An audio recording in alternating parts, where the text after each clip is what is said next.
We're also learning simultaneously that Sarah Sanders is leaving the White House as press secretary. The president tweeting out moments ago, after 3.5 years, I assume he means 2.5, but it might go back longer during the campaign.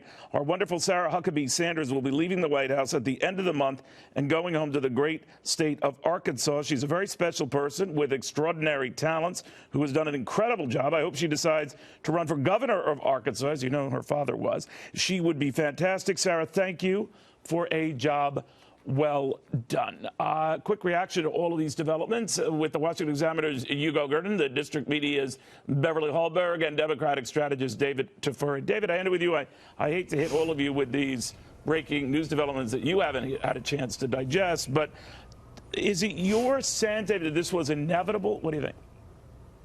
Well, I'm surprised. I think anyone who joins the Trump administration and works in the cauldron of the White House, this Trump administration, President Trump, working with President Trump is not easy. He's very demanding. He changes his mind frequently. People who are very close to him end up becoming separated from him. So she actually survived much longer than many of her colleagues, many of her cohorts. But anyway, it is not fully unexpected because nobody lasts too long in this White House. Yeah, that's a long run if you think about it. But you go over at the Washington Examiner. The timing of this is odd. Only, just after the George Stephanopoulos interview with the president, which this hypothetical came up about would you accept intelligence from a foreign source, right. and the president, of course, reacted the way he did. He said, yeah, I'd be open to it. And maybe he's pointing the finger, why did you get me into this, Sarah Sanders?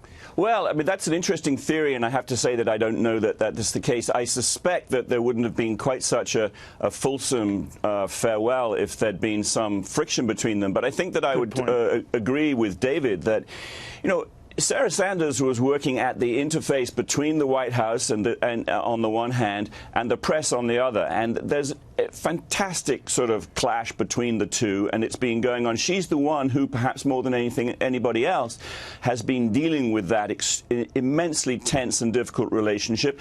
And, having to speak on behalf of the president and the administration and the White House, every day, day in, day out. And I'm sure that that's extremely wearing. She has been the president's sort of wingman or wingwoman in this case for a long time and has done a job which I'm not surprised he's praising.